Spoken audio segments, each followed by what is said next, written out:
Airing first on Asheville FM, WSFM LP 103.3 in Asheville, this is The Final Straw Radio, a weekly anarchist and anti-authoritarian radio show broadcasting out of occupied Salagi land in southern Appalachia. We bring you voices and perspectives from projects and struggles all around the world. This week on The Final Straw, we're featuring a chat with Joey Ayoub and Leila Al-Shami. In this conversation, Joey tells us of some of the history of Lebanon since the Civil War that ended in 1990, and up to the current demonstrations against the clientelist warlords in power of that country. Intertwined with this, Leila speaks about sparking of resistance to Bashar Al-Assad in Syria, the tumult of the Civil War, and the state of anti-authoritarian and social justice organizing and media work in that nation. Then the two talk about the experience of countering disinformation and poor solidarity in the so-called left in the West and ways to combat ignorance. And here are a few announcements. Due to some crappy policies by certain fundraising sites that will remain unnamed, such as GoFundMe and fundraiser.com, we've had to shift the fundraising call for anarchist prisoner Michael Kimball. That is now available through actionnetwork.org/fundraising/support-Michael-Kimball, which will also be linked in our show notes. The fundraisers are requesting money from Michael to be able to retain a lawyer and pay for court filing fees, so that he can challenge his initial conviction and hopefully be released after 33 years in the Alabama prison for defending himself against a homophobic white supremacist. The Final Straw Radio is a proud member of the Channel Zero network of anarchist podcasts, and here's a jingle from another member of CZN. Hey everybody, my name's Eamon, and I'm the host of a show on the Channel Zero network called Radical People. And wouldn't you know it, we're going into the third season. It's a monthly show, so it's really not hard to get extra seasons. But anyway, basically, it's a show in which I interview people who are involved in direct action or direct action campaigns, past or present, and we hear their great stories. Anyway, it's on the Channel Zero network, it's on iTunes, and I'm sure at this point you know how to find a podcast. Radical People. Check it out. The Final Straw Radio is also a member of the A Radio Network, which produces a monthly English-language international collaboration called Bad News, Angry Voices from Around the World. The latest episode for February, they come out the middle of the month, the latest episode from February is out and linked in the show notes and up at our website, or can be found at a-radio-network.org. And now some words from anarchist prisoner Sean Swain. And just a quick content warning that Sean talks about suicide. If this is something you don't want to hear, you should skip ahead about 7 minutes. What you say, what you say, what you say, what? We'll come like a bomb. If you consider yourself reasonable and sensible, if you apply practical common sense in making decisions in your ordinary life, you may want to put the suicide hotline on speed dial before you listen to this. Just a heads up. What follows is probably going to be a real downer. Just to give you a sense of how utterly depressing this is, I called the suicide hotline myself. I read what I've prepared for this week's segment. I didn't even get to the bottom of the first page before the suicide hotline operator took a dive out the window and left a splatter pattern on the sidewalk. And so it goes. In the wake of the recent impeachment debacle, you hear a lot of hierarchs expressing their shock and bewilderment. These disillusioned hierarchs say that the people in charge, the ones in authority, are corrupt. They devise plots to appeal to process in order to reach a predetermined outcome that's totally unfair. And that's true, you know. Disillusioned hierarchs also say that the authorities, with the duty to uphold societal interests, have become the very offenders of those interests. And that's true, too. They say that the powerful and the privileged have abandoned even the pretense of honesty or integrity, that they've asserted the right to their own facts, that reason and rational thinking are now optional. And again, this is true. Confronted with these appalling and disturbing facts, hierarchs expressing their shock and bewilderment declare that we are now living in a new era. To that, I call bullshit. I mean, I get it. The circus sideshow government fiasco that just went down was so mind-bendingly and mind-numbingly fucked up on so many levels. Observers feel like they just witnessed something historical in its irrationality. But it's not. It's not historical at all. It's not monumental. This impeachment fiasco doesn't represent some kind of paradigm shift. It's not a departure from some sane, orderly world that existed the day before. It's just a continuation of the same nonsense that's been going on for decades, for centuries, for millennia, as far as that goes. This isn't some radical disjuncture. It's a result of the same insanity that was going on the day before and the day before that. Newsflash, delusional hierarchs have always been corrupt, have always devised plots to appeal to process, have always been the worst violators of societal interests, have never pretended to be honest, and have always asserted their right to their own facts, making reason and rationality optional. This isn't something that Donald Trump and Mitch McConnell just dreamed up. When Columbus landed in 1492, he operated from the alternative facts that invasion and colonization and genocide were God's work, not crimes against humanity. Expansion was settlement. Smallpox-infected blankets were progress. Columbus, like Trump, operated from alternative facts. This isn't new. After exterminating the people who lived here, colonizers financed the kidnapping of people from Africa, calling them cargo.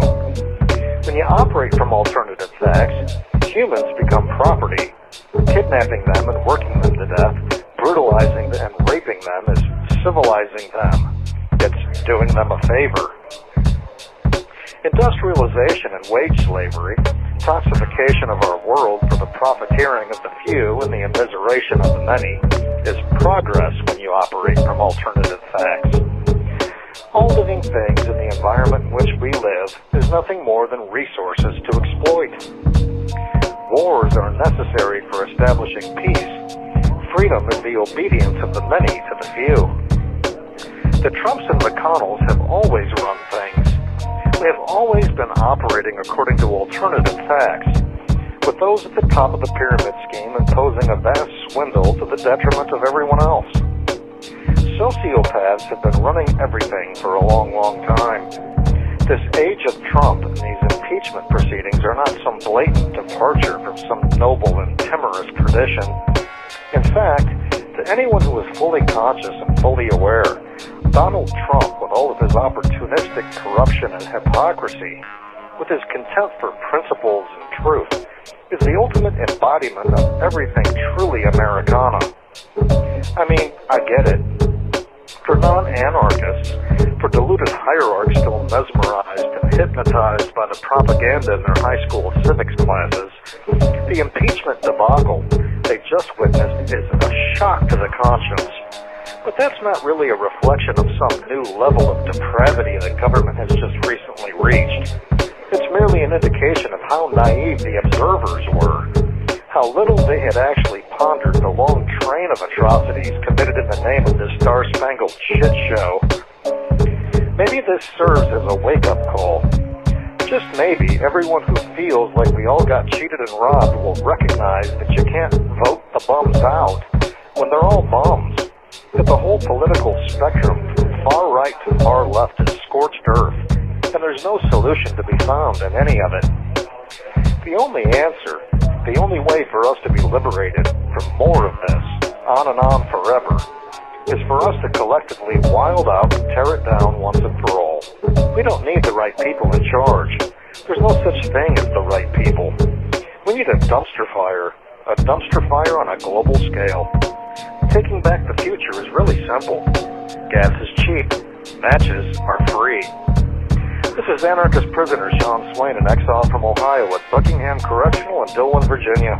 If you're listening, you are the resistance. You can write to Sean Swain at his latest address at Sean Swain, number 2015638, Buckingham Correctional, P.O. Box 430, Dillwyn, Virginia, 23936. You can find his past writings, recordings of his audio segments, and updates on this case at seanswain.org, or now follow him on Twitter at SwainRocks. So I'm very happy to be joined by Leila Al-Shami and Joey Ayoub. Joey is a Lebanese-Palestinian writer, editor, and researcher. He was the Middle East and North Africa editor at both Global Voices and IFEX until recently, and is the editor of the book Inab Baladi, Citizen Chronicles of the Syrian Uprising.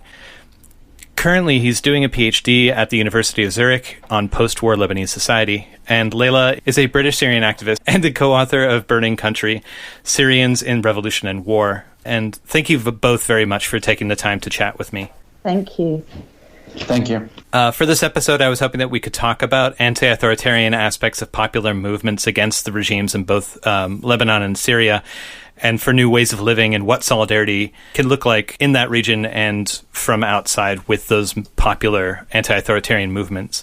So this is a really big conversation, and I'm very excited for the information that y'all are going to present. First, maybe can y'all lay out a thumbnail of kind of like the post-colonial development in the respective countries in Syria and Lebanon, including a bit about the interrelation between those neighboring countries, at least up until those anti-corruption and anti-authoritarian protests known as the Arab Spring? So the primary thing to remember here when it comes to the relationship between Syria and Lebanon is that historically they are the same region. So historically it's part of Greater Syria. But with regards to contemporary events, what's important to understand here from a Lebanese perspective, if you want to put it this way, the Syrian regime was a military occupier, one of the two military occupiers of Lebanon, the other being obviously Israel, was a military occupier between 1976 and 2005, when it was essentially forced out after a popular uprising. Since then, the relationship between the two countries is extremely complicated, to say the least. On the one hand, you have a major political party, Lebanese political party, that is active in supporting the Assad regime in Syria. I'm talking obviously about Hezbollah. So that's on one side. On the other side, when we speak of Syrians in Lebanon, you have to differentiate between the Syrian regime on one hand and Syrian refugees on the other hand. Syrian refugees are effectively powerless and in pretty bad conditions, and I'm phrasing this very lightly. It's pretty bad these days. And they are often the victims of scapegoating by xenophobic sectarian parties that have pretty much played the same card against Palestinian refugees in the past, and they're just using the same card against Syrian refugees today. So that's essentially it in a nutshell, obviously simplified. But that's how I would describe the two relationship. It's in a relationship between individuals. It's very complicated. There could be sectarian links. There can be historical links. There can be activist links, which is my case, obviously. But other than that, the two countries are fairly separated due to this power dynamic. So from my side, I think it's just important to understand how the Syrian regime came to power, the current regime. And the Arab Socialist Ba'ath Party came to power in 1963 through a military coup, and it was founded upon an ideology which incorporated elements of Arab nationalism and Arab socialism, both of which were witnessing popular resurgence in the wave of decolonization. Hafiz al-Assad came to power in 1970 through an internal coup within the Ba'ath Party.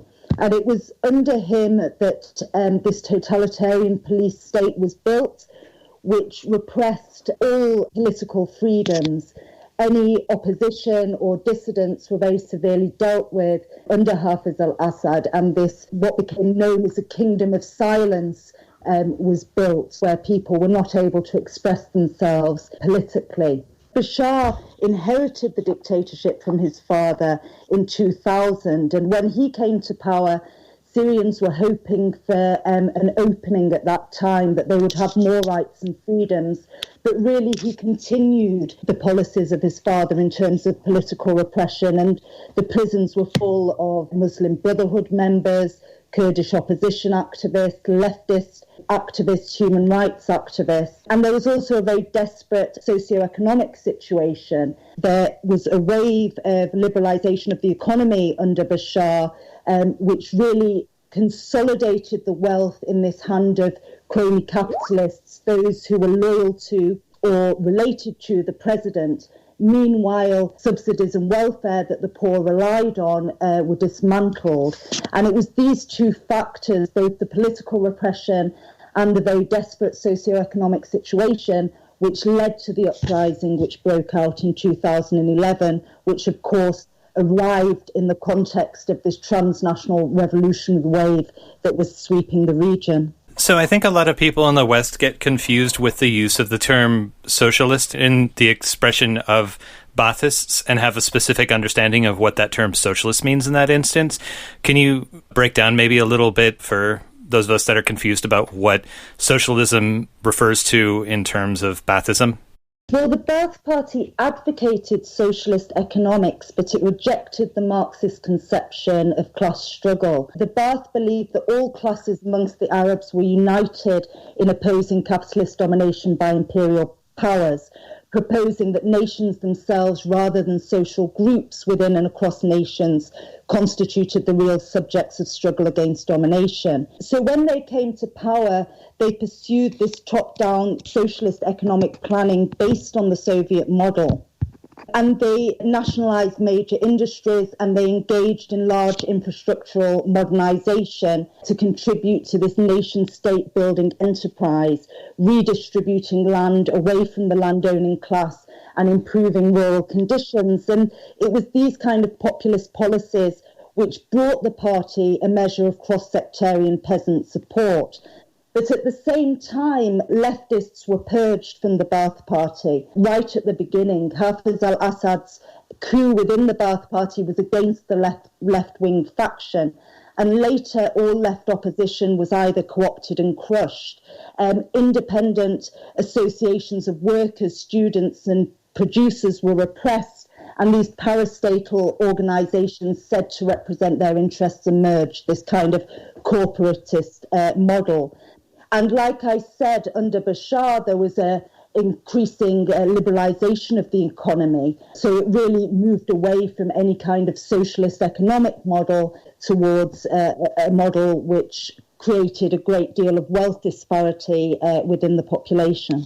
Joey, I wonder if you could sort of set up, after the occupation and after the civil war that happened in Lebanon, how power was distributed through the state structure in Lebanon. Yeah, sure. So it's been 30 years since the end of the Civil War. The post-war era, as we call it, started in 1990. That's when the Civil War officially ended with the signing of the Ta'if Agreement, Ta'if being the city in Saudi Arabia where they signed it. So it's been almost exactly 3 decades since then. The post-war era is defined by a number of things. The primary 2 components, I guess, that we can focus on because they're very relevant to our to what's happening today, is the format in which this so-called peace happened and what happened after that. So the format can be symbolized, I guess, through this amnesty law that was passed in 1991, I think early 1991, which essentially gave amnesty, pardoned most crimes that were committed during the war. The only exception being whether these warlords that were formed during the war had killed other important people. So if you had assassinated a prime minister or anything like that, you might not be exempted from that amnesty law. Other than that, if you were involved in kidnappings, enforced disappearances, torture, murder, all of these things, all of your crimes were wiped clean overnight.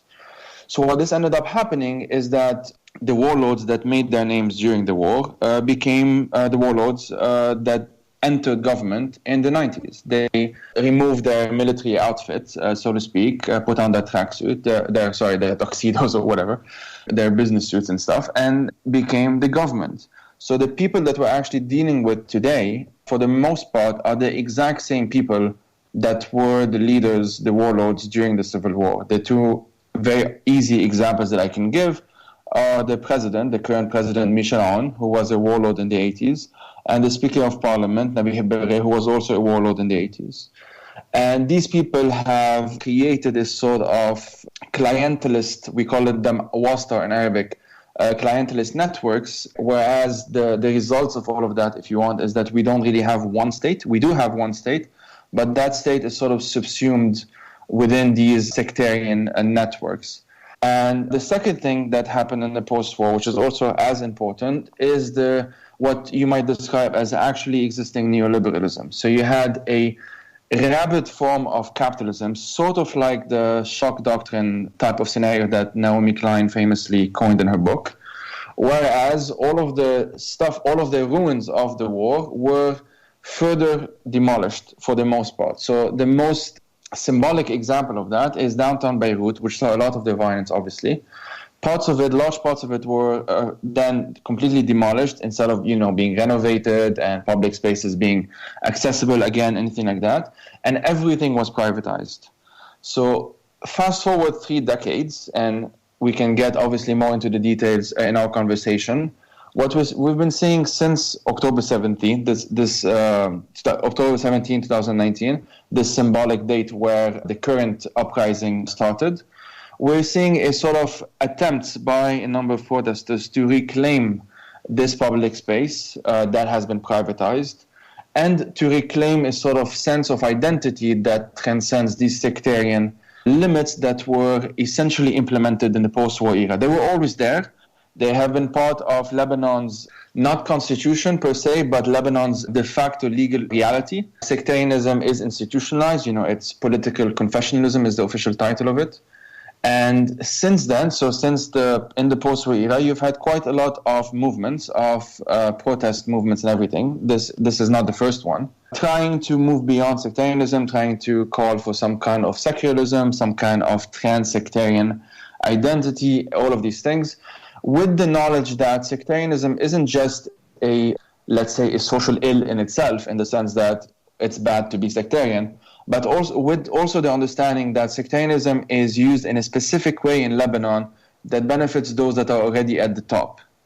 And so that's a simplistic summary, of course, but that's essentially what what we've been seeing since October 17. The main difference this time is that we're seeing a momentum that is explicitly anti-sectarian, and that is doing so, if you want, with the awareness that as soon as sectarianism wins, the movement immediately loses. That's why there's a extreme sensitivity, if you want, towards us remaining anti-sectarian. Because we're on that track right now, would you mind talking a little bit about, directly how the sort of the clientelism and expectations of social infrastructure and the lack of following through on these expectations sort of led to the circumstances around the lack of fire care that led to the October protests, and sort of how clientelism stands in opposition to the idea of a social contract? Yes. In a nutshell, it is very difficult in Lebanon to do anything unless you have the connections required to do what you need to do. So whether we're talking about education, healthcare, basic services like electricity and water, all of these things, you either rely on private networks, which tends to be very, very common. So, I went to a private education. Most people in Lebanon have to pay 2 bills of electricity, one private, one public, because the public one is not 24/7. And water, technically you pay 3 different bills, because there's the public and the private running water. And then separately you have the bottled water, because the tap water is not potable. So this is sort of a small example, if you want, of how clientelism functions in Lebanon. It's very difficult to get anything done, whether you want a promotion at work, whether you want a decent career, any of these comforts, if you want, or even rights, without these clientelist networks. So if we want to get into how clientelism functions, that really even precedes the civil war, and that would require a different kind of analysis, I think, which I'm not necessarily most capable of doing. But what we saw in October, and the reason why I'm going back to October, is that in the months preceding to October 17th, and even in the years preceding to October 17th, this lack of social contract became even more painful. Before then, there was always a way for a percentage of the population. I can't even say for sure that it's a majority of the population, but a percentage of the population was always able to sort of get by. There was always a way to, make ends meet, so to speak, in one way or another. Living conditions were never extremely high, but they were sort of decent enough for you to have an okay life, especially, obviously, if you're middle class. That has slowed down in the past decade or so. The 2011 uprisings, the impact that it has had on Lebanon is essentially cutting off Syria economically from Lebanon impacted business locally, because Syria was part of the hub of the region. And another thing that it also did was that it reduced significantly any kind of Gulf investments, which were very common up until 2011, 2012, more or less. And so that's what has been breaking down slowly in the past decade, if you want. And that's part of the spark that led to October 17, 2019. That same week, you had very bad wildfires that ravaged throughout the country and even reached parts of Syria. over about 48 hours before they were turned off by a combination of luck, because it started raining, and foreign airplanes that were donated by a number of foreign governments. It's the fact that just a day later, something like 24 hours later, the government decided to impose a WhatsApp tax, so a tax over WhatsApp calls, which is obviously free and which is used by all Lebanese virtually, because actual phone calls are so expensive due to the corruption and clientelism and everything. Kind of goes back to that in the end. And that was sort of, the proverbial straw that broke the camel's back type of situation. And since then, we've had a sort of different momentum, which we can get into as well. This is The Final Straw, and I'm Bursts. You're hearing British Syrian activist and journalist Leila Al-Shami and Lebanese Palestinian writer and activist Joey Ayoub break down civil resistance movements in Syria and Lebanon. Leila, do you mind if we get into that dynamic and then sort of jump back chronologically to talk about what the protests of the early 2010s brought into Syria? Because I know that's a big conversation too. That's fine, yeah. Yeah, Joey, would you mind breaking down sort of how that's panned out since October? Yeah. On the night of October 17th, you had, which was the day of when that WhatsApp tax was proposed, you had a number of people that just spontaneously went to Beirut, to Nabati in the south, to Tripoli in the north, a number of cities across Lebanon. What was really extraordinary in that first couple of weeks, up until more or less the first month and a half, depending on how you want to extend it, is that the momentum was so overwhelming. It was on all levels across really all regions of Lebanon, with almost no exceptions, touching all socioeconomic classes. You even had protests where I live, which has never happened before. And you had a very explicit, to go back to this point, a very explicit anti-sectarian component to that. That's very important. Sectarianism in Lebanon, as we already mentioned, it's an old affair. It's nothing new. It did not start in the Civil War. The Civil War just kind of consolidated everything and homogenized certain areas due to mass displacement, obviously, and all of that. And then kind of consolidated, if you want, in the post-war era, after the Ta'if agreement.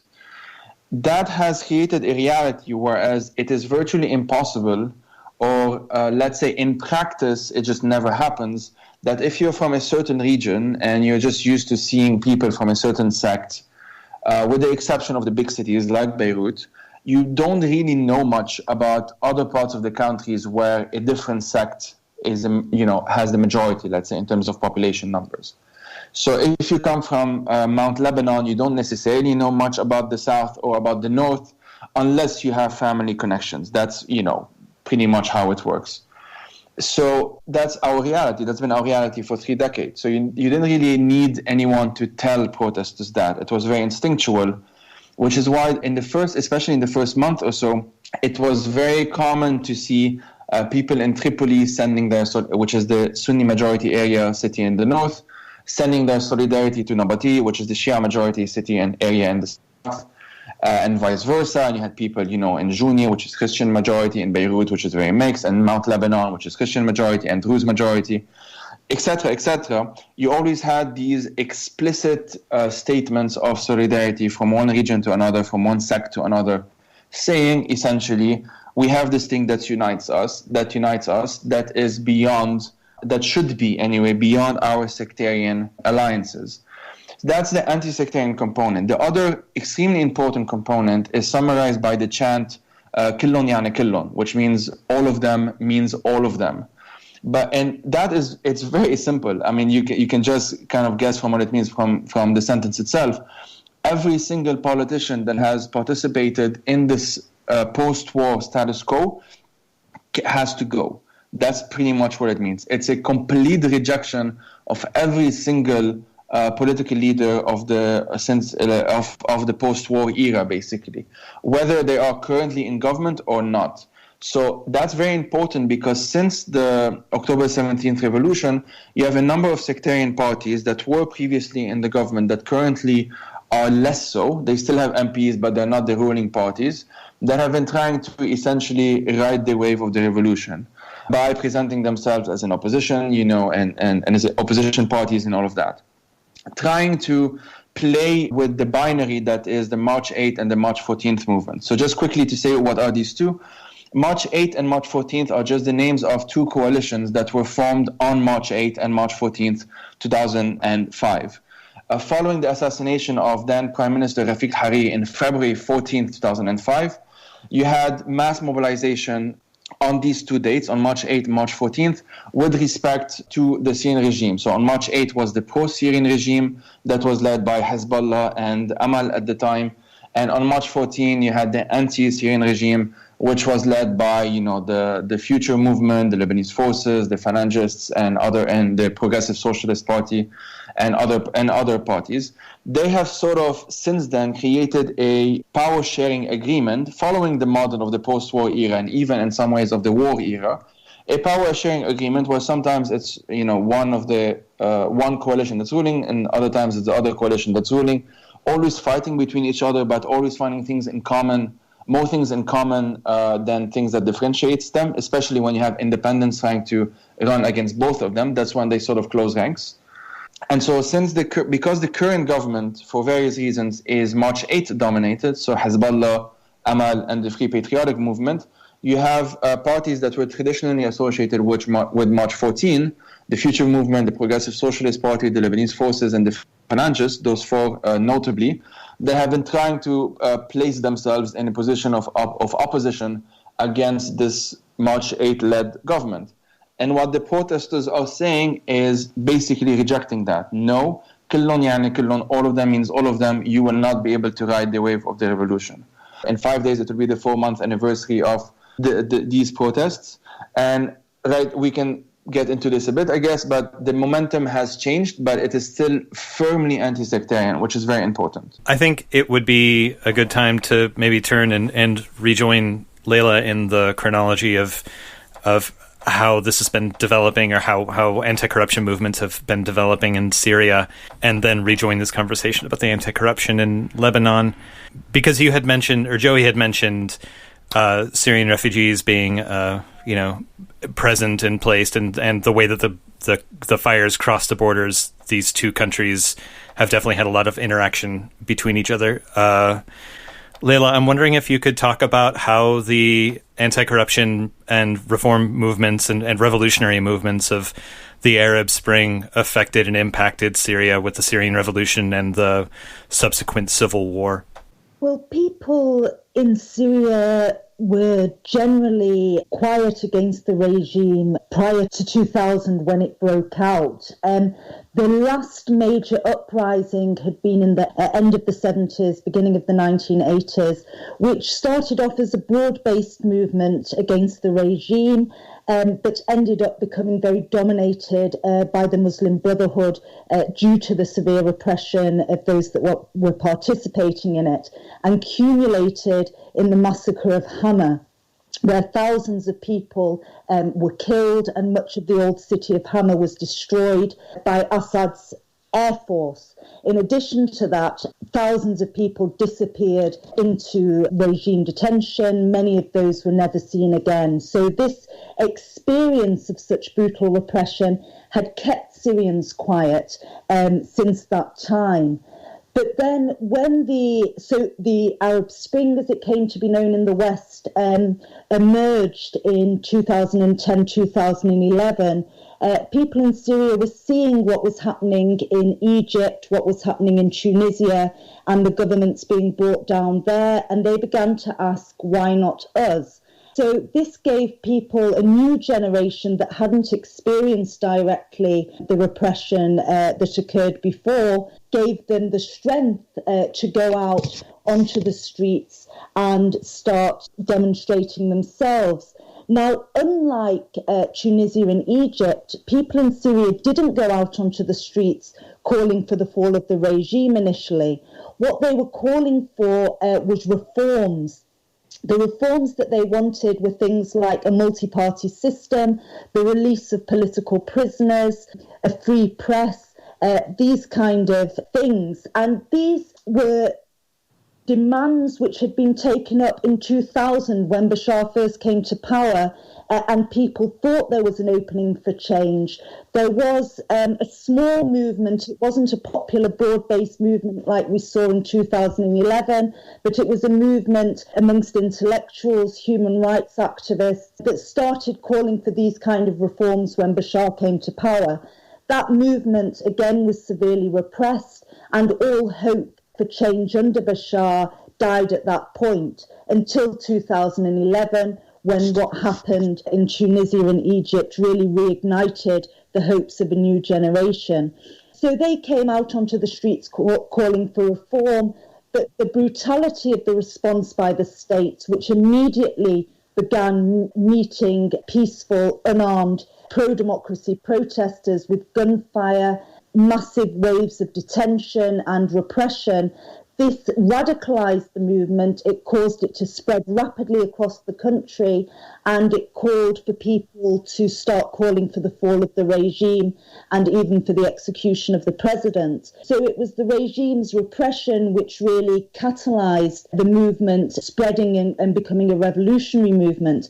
I think it's very important to recognize that when this happened in 2011, it was a broad-based, inclusive movement. It included men and women from all different backgrounds, from a diversity of Syria's religious groups and ethnic groups. So all united around the demands for freedom, for democracy and for social justice. In that sense, the social justice element is often not focused on very much in the West, but it was a large component of the revolutionary demands for the reasons I've already given above. That many people went out onto the streets and were chanting against the crony capitalists which had amassed a great deal of wealth under the current regime. For example, Rami Makhlouf, who's Assad's maternal cousin, he was estimated prior to 2011 to control some 60% of the Syrian economy through his business interests, whether that was real estate, mobile telephone companies,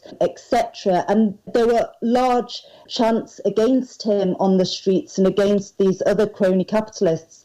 So there was a strong element of awareness that there were social economic demands as part of the revolutionary movement, but those were not focused on very much in Western reporting about what was happening. In your book, Burning Country, that you co-authored, y'all made a point of saying that the point at which people took arms to defend themselves against the government was the point at which the inclusivity sort of came off of the popular movement. That's kind of how I remember reading it, at least. Can you talk about what the integration of armed struggle into the movement against the government did to the dynamic of the revolution and how it changed that into the civil war? Well, again, the experience of people taking up arms was a response to the massive repression of the state against peaceful protesters. And at the beginning, it certainly was inclusive, because this wasn't an organized military or army. This was people taking up weapons in their communities to defend their communities and their families from assault, whether that was people being taken from their homes and detained. There was also a mass rape campaign carried out in oppositional communities by Assad-affiliated militia. So people took up arms to defend themselves in loosely coordinated defence brigades. By the summer of 2012, we started to see the Free Army label being used. Now, the Free Army was never really an organised army. It was never centrally controlled or centrally funded, although there were ultimately failed attempts to do so. But what that was an umbrella which all these different groups and different militia groups could come under, with two twin aims. One was the fall of the regime, to force Assad out of power, and the second was to see some kind of transition, some kind of democratic transition take place. So people that signed up to the Free Army label were people who were united behind those aims. But then as time went by, the armed opposition became more and more fragmented due to external pressures on them, due to the fact that they couldn't get the weapons that they needed to really defend themselves and defend their communities from the regime assault. Specifically, there were light weapons going in, non-lethal weapons going in, but the anti-aircraft missiles, which people desperately needed, were not being provided. And that was the main cause of destruction and main cause of death, was the aerial assault, and it was Assad who was controlling the skies along later with its Russian ally. So we also saw around December 2013 an increasing Islamization amongst armed groups in Syria. This was due to a couple of key reasons. I think the main reason for that was the failure of the Democrats of the Free Army to attract funding and support from the Western states that it was reaching out to. So some brigades started Islamizing their rhetoric in order to attract support from Gulf donors specifically. So we saw an increasing Islamization of the opposition groups and an increasing fragmentation of armed opposition groups. And there were so many different armed brigades that were present at that time. And we see now that most of the armed groups operating in Syria do have an Islamist leaning or have eclipsed in strength the Democrats of the Free Army. But whilst there was this kind of fragmentation of the armed opposition, which was due in a large part for this competing struggle for weapons, competing struggles for military dominance and political dominance in areas that they were controlling, we also had in parallel to that continuing a civil movement which was committed to the original goals of the revolutionary struggle and remained an inclusive and diverse movement. This is The Final Straw, and I'm Bursts. You're hearing British Syrian activist and journalist Leila Al-Shami and Lebanese Palestinian writer and activist Joey Ayoub break down civil resistance movements in Syria and Lebanon. And so fast forwarding now into what has been, 9 years into what's been described as one of the most deadly civil wars of the 21st century so far. I'm sure a lot of what people are experiencing on the ground in opposition areas at this point is simply a struggle for survival against this genocidal regime. But can you say anything about what exists as far as you're aware of democratic or social justice civil movements in Syria?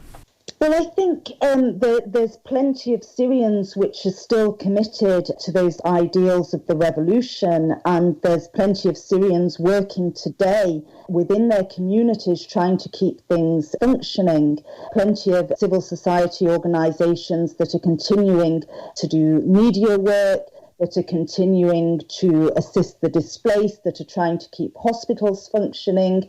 But it has become a matter of survival, a struggle for survival. I mean, today, the main area which is outside Assad regime control or still in control of rebel groups is Idlib. And Idlib today is facing an absolutely relentless assault and a war of extermination against the civilian population there.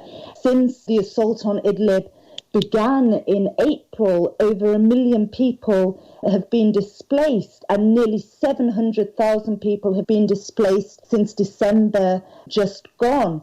There's been massive attacks on civilian infrastructure, dozens of hospitals put out of action, people are fleeing for their lives. It's very hard in such circumstances to talk about any kind of organised movement because people are just really struggling to survive. People are fleeing outside of Idlib or to the north of Idlib, and there's no places left for them to go. It was the remaining safe haven for people. People had gone to Idlib who had been displaced, some of them multiple times, as their communities came under attack or were forced into surrender and recaptured by regime forces. And the borders are not open. So the situation on the ground today in Syria is completely desperate. But we also see in areas that have come back under regime control. I mean, there's been massive waves of repression in those areas, whether we're talking about Dera in the south or the Ruta around Damascus, massive waves of repression against the population who have stayed.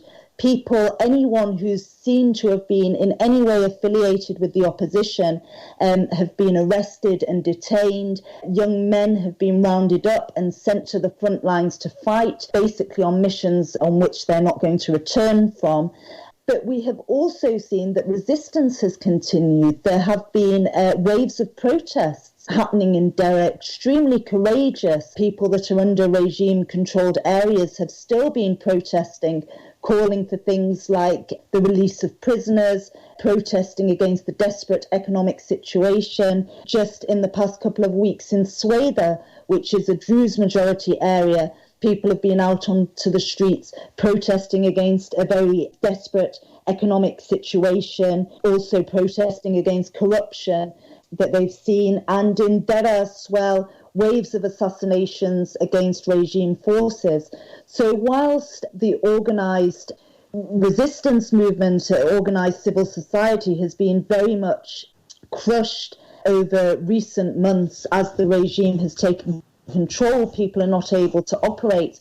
We see that those desires for freedom, for justice, for this regime to end have not gone away. And whenever people have the chance to organise, they're still trying to organise. They're very clear that they're not going to accept this regime. There's no life for people under this regime. So this is a subject that I'm sure gets brought up a lot in conversations about Syria with Westerners, but it seems like the democratic social movement had a few different fronts on which they were being attacked, including with the uprising of Daesh as a movement across Iraq and Syria.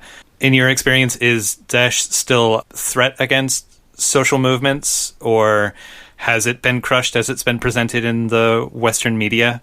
I think Daesh hasn't been crushed. I think also that there's this idea that you can defeat an ideology militarily when the conditions that bred that ideology are still very present. The chaos which allows such extremist groups to thrive is still there. So it's certainly lost a lot of its organised power, but it has the ability to regroup and reform, and we've seen that in Iraq and attacks that have been carried out in Syria in recent months. It's not just Daesh which is a threat. If we look at Idlib, I said that Idlib was the main province that is still under rebel control. I mean, the group that's in control of a large part of Idlib is Hayat Tahrir al-Sham, formerly Nusra, which is another very extremist Islamist militia which has tried to wrest power away from democratic opposition structures which were established in Idlib following the liberation from the regime, and tried to impose its own extremely authoritarian religious structures upon a population which overwhelmingly rejects it. And I think this is something which is not spoken about much in the West. People often say, well, Idlib is an Al-Qaeda enclave because this group, HTS, was formally affiliated to Al-Qaeda. But what they're overlooking is the fact that the people who are protesting against that group are the people of Idlib itself. And we've seen continuous demonstrations up until now of people calling for HTS to leave their communities and hand over power to democratic opposition structures. So yes, Syrians have had a battle on two fronts. They've had a battle against this fascist tyrannical regime which is committing near genocide against a population which demanded freedom, and a struggle against extremist Islamist groups such as Daesh, HTS. There's been other authoritarian groups that people have protested against as well in Syria. The third battle, of course, has been against people in the West, often people who identify as being on the left, which have continually slandered revolutionary Syrians, have equated revolutionary Syrians with groups like Al-Qaeda, and have in fact often thrown their weight thrown their support behind the Assad regime. So I think Free Syrians have found that they have very few friends, that there's multiple struggles going on, but they retain their desire for freedom, and they continually maintain that they're not going to accept the fall of the regime, of one tyranny being replaced with another tyranny.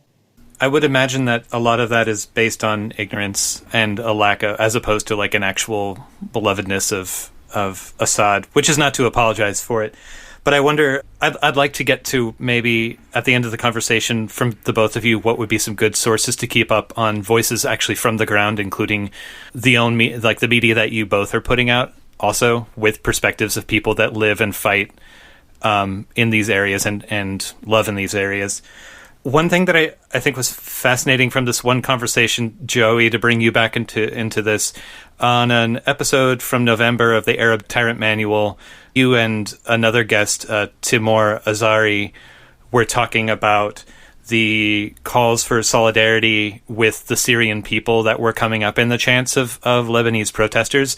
And I wonder if you or both of you could talk a little bit about solidarity against authoritarian structures between, like, across that border between Lebanon and Syria, and between the popular mobilizations against sectarianism that you've seen. Yeah, I mean, this component, let's say the anti-sectarian component of the protest movements in Lebanon, it's sort of the way we approach it. I'm using we as in protesters in general, not to say that I necessarily agree with this. Is you essentially appeal to some kind of national identity.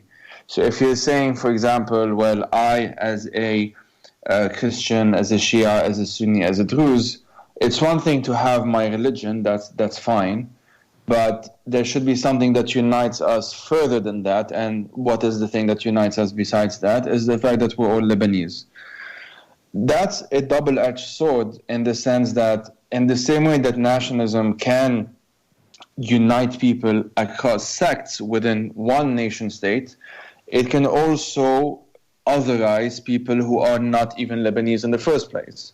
So that's a very common thing, and that's a let's say a component of reality. It's just a reality that anti-authoritarians, progressives, radicals, lefties, and others in Lebanon have to contend with. And I'm saying in Lebanon, I'm not saying Lebanese. There's an important difference here, because I'm not just speaking about the Lebanese. There are many Palestinians who did take part, especially in the first few weeks, I would say, maybe a couple of months. You still have a bit now, but it's a bit reduced due to this overwhelming presence, if you're a Palestinian or a Syrian for that matter, overwhelming presence of xenophobia in Lebanon. It's a phenomenon that's very old. It's not new at all. Large parts of it was created during the civil war. As I mentioned before, the Syrian regime was an occupier. So for many Lebanese, especially those of the older generation, when they think of Syrian, they just equate it with the Assad regime, which is very ironic and self-defeating, because obviously Syrian refugees are fleeing a conflict that was started by the Assad regime. So in many ways, there would have been quite a lot of opportunities of cooperation and unity in the beginning. Is this pre-existing xenophobia and nationalism that I just mentioned. So to counter that, you do have a significant percentage. I don't know if I would say a majority, there's no real way to count them really. But in the same way as you would have in Hong Kong a percentage of the population that's very anti-China in the ethnic sense, like they are xenophobic in that sense rather than being anti-Chinese government, you do have in Lebanon a component of the protesters that are anti-Syrians, not just quote-unquote anti-Syrian regime. And indeed, you would even have Lebanese who are pro-Syrian regime, like those who are members of Hezbollah and everything, who would still share the same attitudes, xenophobic, racist, whichever words we want to use, attitudes towards Syrian refugees. There's a power dynamic here that is worsened by the fact that the economic situation in Lebanon is already pretty shit. It's already pretty bad. And that basically creates a situation where the scapegoating of Syrian refugees, which, as I said before, was modeled after the scapegoating of Palestinian refugees who have been in Lebanon since the Nakba, the creation of the State of Israel, and the subsequent exodus of Palestinians in 1948, that have also faced this type of attitude, especially during the civil war, because there was an armed Palestinian factions, obviously, and all of that. But that's a different story. So to try and counter that and to try and create a movement that is more inclusive, there are a percentage of Lebanese protesters, namely or most notably the feminists who are openly intersectional and who speak about class struggle, about gender equality beyond the confines of citizenship, which is already a very restrictive thing in Lebanon. You cannot become Lebanese other than marrying a Lebanese citizen or just inheriting it. And even then, it's only possible if you're a man. So you can inherit your citizenship if your father is a Lebanese, but you cannot inherit it if your mother only is a Lebanese. So if a Lebanese woman marries a non-Lebanese man, that person doesn't become Lebanese, and their children do not become Lebanese.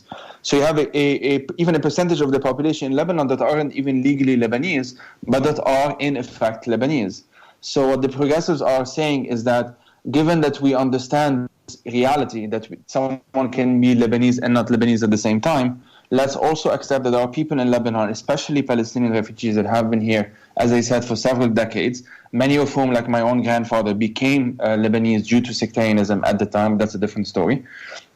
Let's accept that there might be more than one way of being Lebanese. That can sound like a very basic thing, and indeed it is, especially, I think, to an American ear, for example, or to a British ear, for example.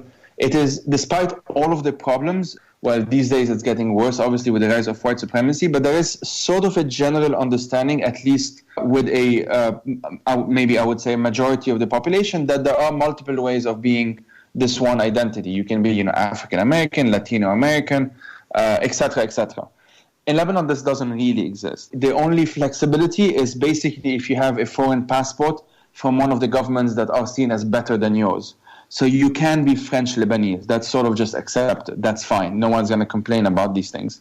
Because there's a lot of, as I said, internalized racism, and you might even say internalized Orientalism, which for me is just internalized racism, and so on and so forth. But to be a Lebanese Palestinian, for example, which is why I insist on calling myself that, to refuse to relinquish my grandfather's identity, is something that is just... It's not. I can't even describe it as controversial. It's just not even considered as something that can be a reality. It's just not seen as something. You're either one or the other, and that's it. So what progressives are trying to do within the space that was created with this revolutionary momentum, and here I will try and link it a bit to Syria, because I think there's a big problem which you touched upon a bit, on how, especially Westerners, but not just Westerners, lots of sectarians in the region as well, interpret it in very similar ways, that something being a revolution or a revolutionary momentum does not automatically mean that everything is going to be fixed, or that all members of that revolution, everyone participating in that uprising, have the best politics in the world. That's an extremely naive interpretation of events. You have, even in Syria in 2011, 2012, you have conservatives who take part in these protests. That's completely normal, because there's more than one way of expressing yourself against something that is universally seen, or at least popularly seen, as very bad. So, for example, if we're talking about the Assad regime, there are multiple ways of opposing the Assad regime. Indeed, you even have Islamists who oppose the Assad regime. You, as a progressive who would not want to have an Islamist regime either, does not mean that you automatically reject everyone who is anti-Assad unless they share every single one of your politics. What I'm trying to say in all of this is that it's complicated. In Lebanon, it's complicated in different ways. In Lebanon, it's complicated because, especially in the beginning, you had sectarian people who were participating with our protests. We had members of Hezbollah, members of the Lebanese forces, members of other sectarian political parties who were among us. Even to this day, you still have, but to a lesser extent, in a sense. They were, in effect, going against their own parties without renouncing their parties. But what you had within that space, within that momentum, if you want, is a sort of negotiation. So when we would be chanting "Killun yani Killun," all of them means all of them, that made lots of people uncomfortable. When we were calling out certain specific politicians by name, that made certain people uncomfortable. That alienated some people, whereas others sort of just, stuck around. Some people were quote unquote converted. Other people still participate without chanting these specific chants. So you have an ideal, the ideal being Kullun yani Kullun, anti-sectarianism, a fair society, a fair vision of a society. And then within that ideal, there are multiple ways of negotiating, because at the end of the day, if I, as a, anti-authoritarian, loosely anarchist, whatever, want a society that is better than the current society, I obviously have to face the contradictions of that society. Because those contradictions, whether we're talking about sectarianism, xenophobia, nationalism, all of these things, they exist everywhere in Lebanon. They exist within your own family, within your community networks. It is very difficult to just say, screw all of you, I'm just going to create something without all of you. You can do that, but all that will do is, you just end up being burnt out and nothing happens. So in Lebanon, you have this complex reality for the past 4 months.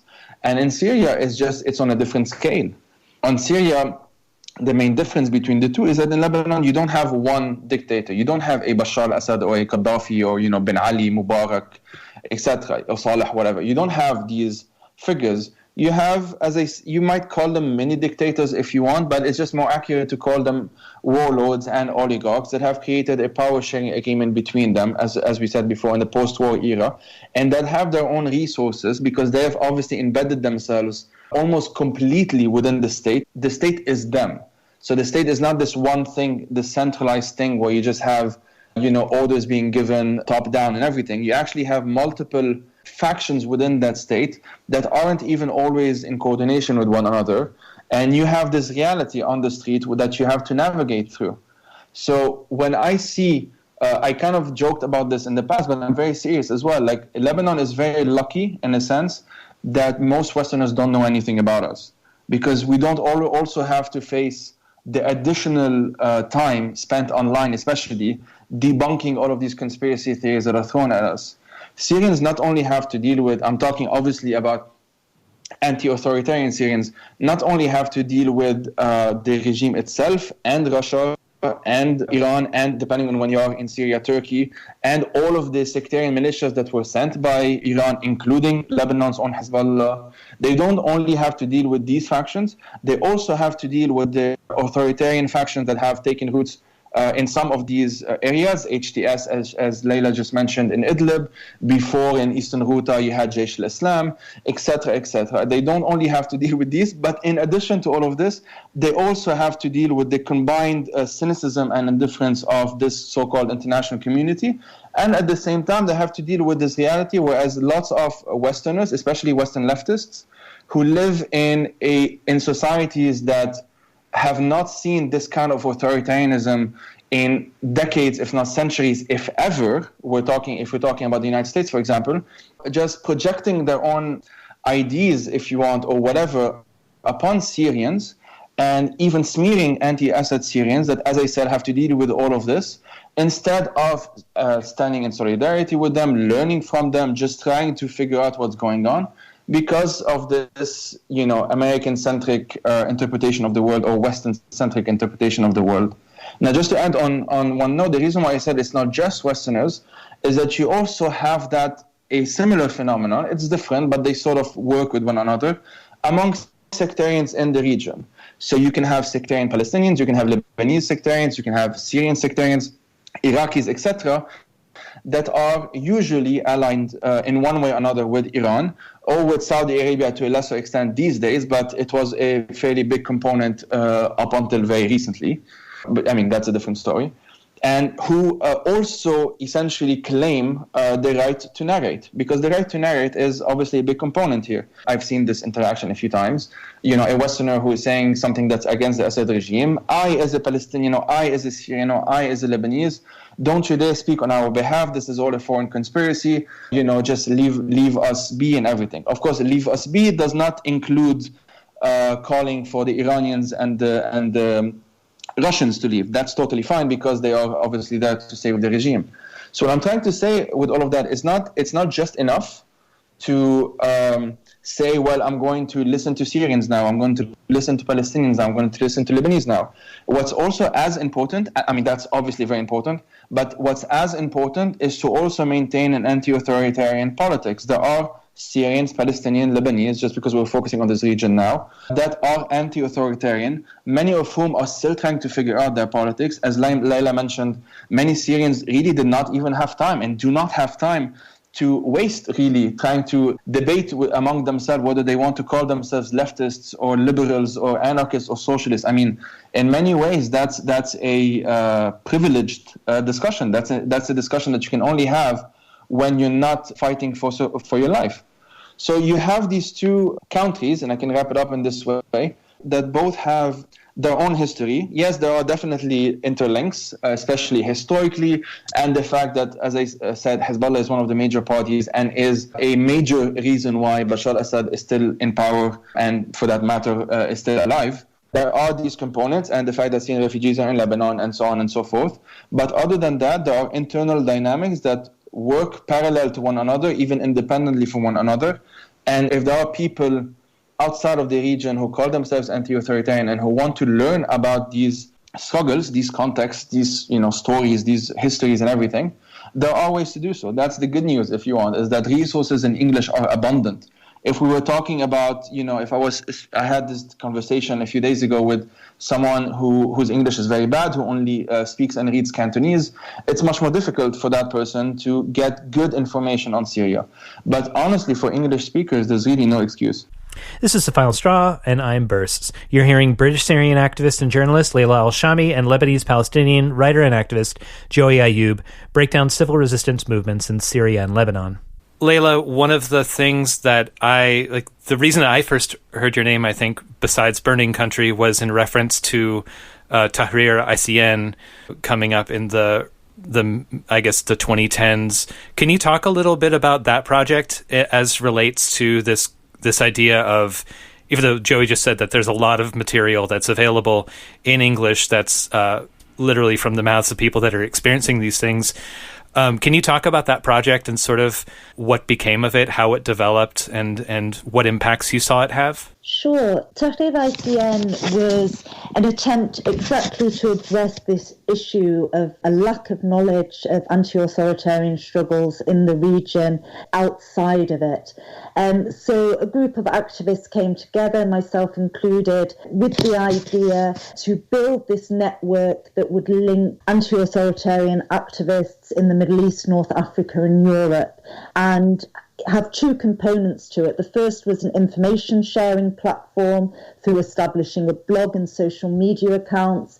And the second idea was to build a physical network where we could work on practical actions and building solidarity together, sharing experiences, that kind of work. The first aspect of it, I think, was quite successful. That started maybe in 2012, just after the Arab Spring broke out, the revolutions in the region broke out. And there were different collectives from across the region and in Europe that were able to share information of what was happening in their countries. So this was a time where there were lots of uprisings across the region and also in Greece and in Spain, Occupy movement, lots of exciting things were happening. So it didn't have one kind of vision. It was trying to learn from a wide variety of experiences and struggles that could loosely be labelled anti-authoritarian. And I think that aspect of the network was very successful. We certainly had quite a wide readership for our blog, and I think that was very useful for people outside, for people in Europe specifically or in America, to find out much more about what was happening in terms of anti-authoritarian struggles in the Middle East and North Africa and vice versa.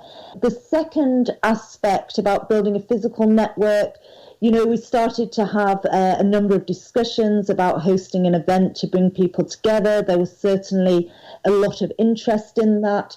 But then the counter-revolutions broke out very strongly. People became very bogged down in what was happening in their countries. People started losing a lot of energy, and the network kind of fizzled out. I mean, I myself decided that I had to prioritise what was happening in Syria due to my connections with Syria. So people got very caught up in their own stuff, and it kind of died out.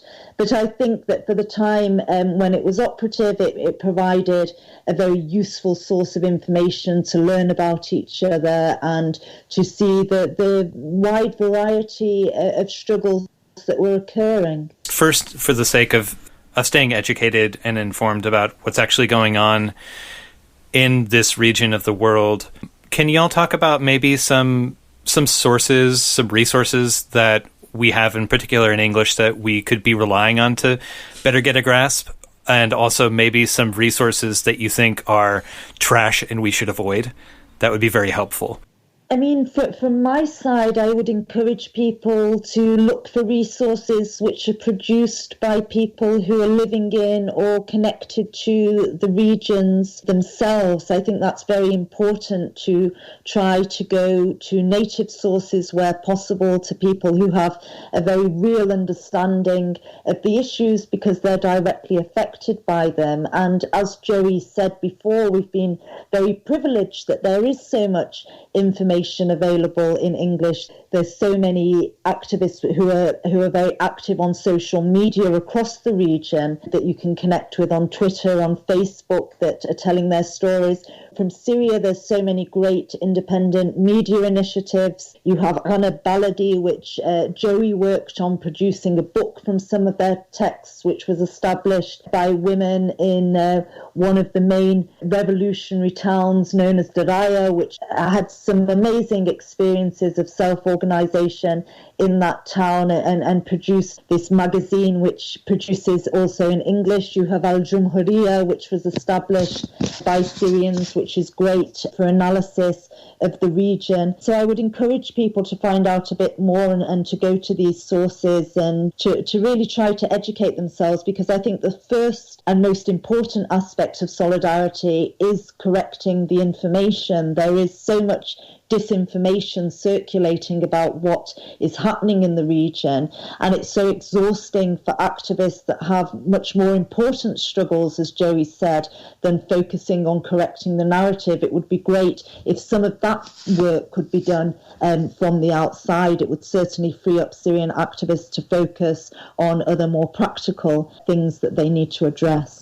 Yeah, and so on my side, on the Lebanon side of things, I can start by recommending a podcast that's called the Lebanese Politics Podcast. It's run by two people who just have one guest every week, basically. And what's really amazing, like just from an archival perspective, if you want, is that you can start with the episode that was released basically just after the October 17th revolution started, which is episode 59, I think.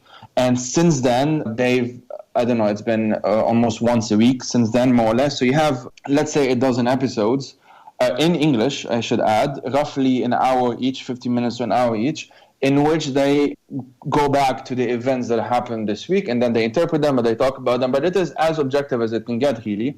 Both of them are, on the left, progressives and everything, and they're analyzing from this angle, and from the angle that I mentioned before, which is the anti-sectarian one, which is a crucial one. Other than that, most good media in Lebanon is in Arabic, obviously. Recently, you've had, especially since 2015, when you had a different uprising, which was not as successful as this one, but kind of helped lay the ground for what was to come. And so you have stuff like Megaphone News, which is mostly in Arabic, but sometimes have English stuff. You can follow them on Instagram and everything. They are really good. You have the Public Source, you have Fawra Media, Akhbar al-Seha. Again, most of these are mostly in Arabic. Occasionally they will have some English stuff.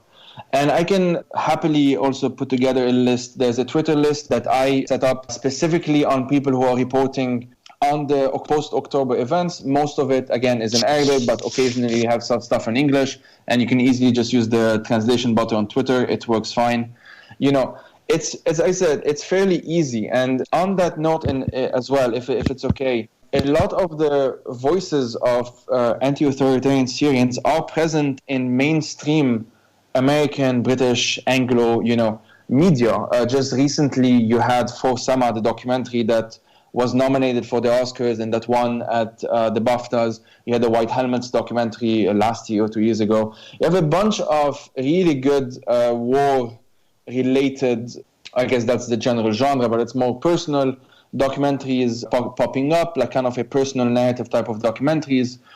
All of these are available with English subtitles, very easy to find these days.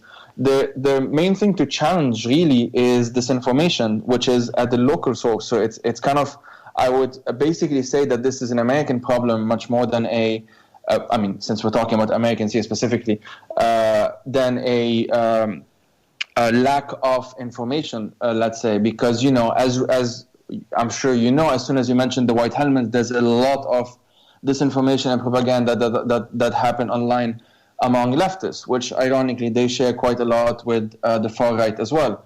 So it's there, you know, it can be on Netflix, it can be on Hulu or whatever. The decision after that is whether people want to believe what they're seeing with their own eyes. I mean, For Sama, as an example, is a documentary where it's literally just footage that is put together to tell a story. Like, you can think whatever you want, but if you're starting to doubt what you see with your own eyes, the bombing that you're literally seeing in front of you, then we're entering a world that has not just implications for Syrians and Palestinians and Lebanese and others, but indeed implications for America. You know, one of the reasons why the elections of Donald Trump and the Brexit vote and the so-called wave of populism, far-right populism, which is, you know, a nice euphemism for fascism quite a lot of the time, didn't really surprise a lot of us who live on this side of the world and who have been involved with anti-authoritarian politics, is that we sort of know more about America and the UK and everything else because we kind of have to most of the time, whereas it's not true the other way around.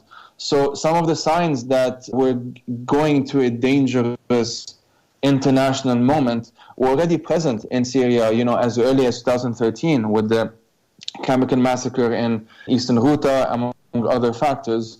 And it's not just that, it's the reactions to that sort of started signaling that we're slowly moving towards a normalization of this blatant violence against civilians, against, you know, civilian bodies, and so on and so forth.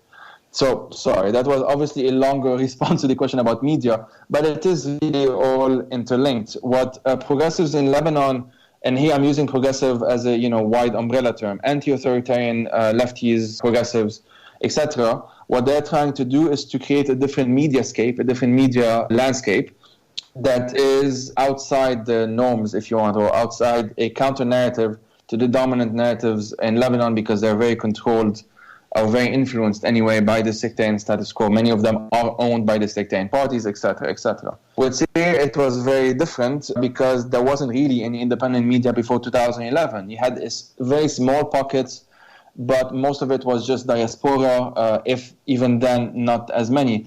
All of it was an explosion of creativity that came after 2011. And Baladi, the project that I worked on, is one of the examples of that.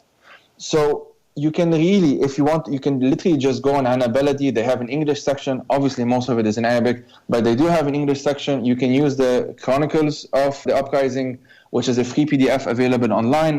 We can link it in the show notes or something, which, again, all of it is in English. Like, it's extremely easy. Even I, who, you know, speak Arabic fluently, research on Lebanon and Syria is done in English because it's just so easily available, and I tend to write in English. So for Westerners who know English or who have English as their mother tongue, it is very easy to get very decent, advanced, sophisticated information. The question is, how much energy are these people willing to put? And I'm not expecting everyone to know everything about Syria or Lebanon or even much, but that's one thing. And another thing is to kind of give yourself, obviously not speaking to you, but like give yourself as an American the right to speak over the voices of progressives and anti-authoritarians while calling yourself an anti-authoritarian or a progressive or a leftist or whatever. That's really the tension that we've been seeing in the past few years, which have left really Syrians especially completely disillusioned with anything that has to do with, the Western left. So by that you mean challenging disinformation when it comes into our spheres as Westerners who are participating in that conversation? Yes. I mean, I would say basically there's a, personal component. It's always good to inform yourself as much as possible about what's happening in the rest of the world, like just as a general rule. And there tends to be enough information these days in the age of the internet. And the other thing is calling out these tendencies when you see them online. But to be able to do that convincingly, you need to basically arm yourself, unfortunately, with quite a lot of knowledge, because the disinformation campaigns, especially since Russia decided to intervene militarily in Syria, have been pretty extraordinary. Like we're not just dealing with RT and Sputnik and all of these things. You have just horrific takes being taken for granted, which, if it was on Palestine, would be the abode, if you want, of the far right or of the right wing. But for some reason, when it comes to Syria, it's very often lots of lefties who basically repeat the exact same thing as right-wing Zionists would repeat on Palestine. The same takes, Damascus is secular. In Damascus, you can drink. The regime is a secular state. The regime is a socialist state. The regime is an anti-imperialist state, etc., etc. And just go with that narrative instead of actually looking at the facts on the ground and reading the books by these Syrians who have been writing for decades now, many of whom, again, translated into English. There is a difference between informing yourself, which is very important and has to be done. And for me, I genuinely believe that information is power and it can be used for good. And another thing is to sort of, which was our case, I was based in the UK recently, Leila, who lives in the UK, other people and everything. Another thing is trying to deal with all of this disinformation around us. And it's been pretty exhausting. Many of us have basically experienced months of burnout. Most of the activists that I know, including those who were in Aleppo up until recently, or in Ghouta, or in Idlib, or in the south, or whatever, either have completely given up on trying to challenge anyone online and just work, locally or whatever, or spend their whole days sometime arguing with mostly Westerners online about their own country and their own homes that they just had to leave because, they're now in exile or whatever. So those are kind of like two different dimensions of the same story. But the main difference is that one group of people, Westerners in this case, are not going through fascism in the same sense.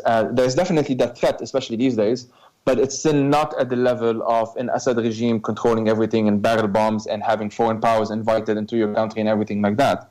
And as long as that is the case, I do think that privilege should equal more, I don't know how to say this, but privilege is also a responsibility. Having privilege means that you should do something with that and not just take it for granted, with the eventual goal, if you want, of dismantling all types of privileges, obviously.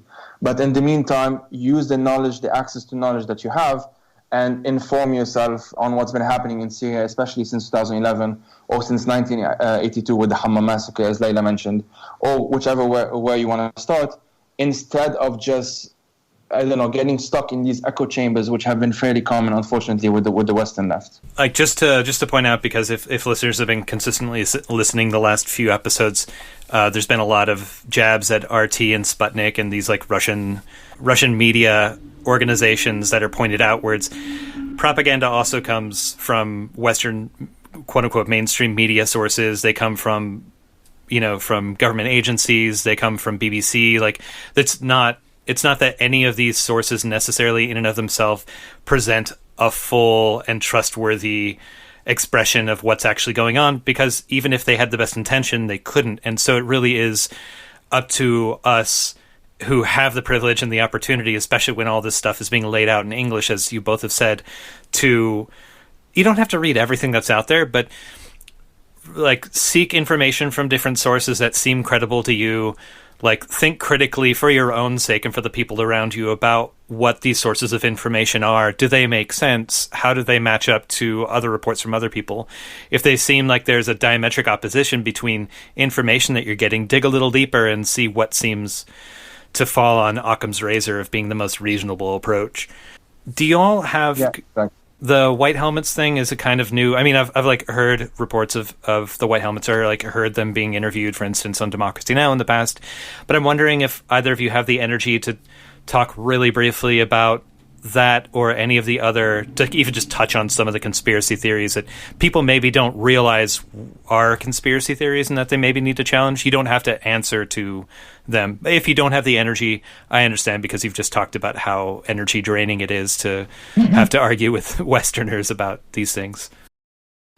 I mean, very briefly, the White Helmets, they're volunteer first responders. They're men and women, quite often young people, who are the first on the scene to assist the victims of Assad and Russia aerial bombardment through taking the bodies from the rubble, taking people to these makeshift hospitals for treatment. I think it's because they are first on the scene to record and witness these states' crimes that they've come under such a vicious attack. A lot of that assault on the White Helmets does actually originate in Russian state media. The Russian state has carried out a massive disinformation campaign against the White Helmets. We've seen them accused of being Al-Qaeda operatives, accused of being behind chemical weapons massacres. There's even been reports that they're engaged in organ harvesting. All sorts of horrendous and malicious accusations have been thrown at them. The problem is that a lot of these accusations, which are starting in Russian or Assadist Syrian state media, are then being propagated and spread by people who identify as being on the left. And we've seen a lot of these disinformation campaigns carried out against them by purportedly leftist activists. And these kind of conspiracies also find themselves into the mainstream. It's very, very difficult now to even mention the White Helmets. And, for example, I spend a lot of my time travelling, giving talks, public talks about Syria, trying to build solidarity for Syria.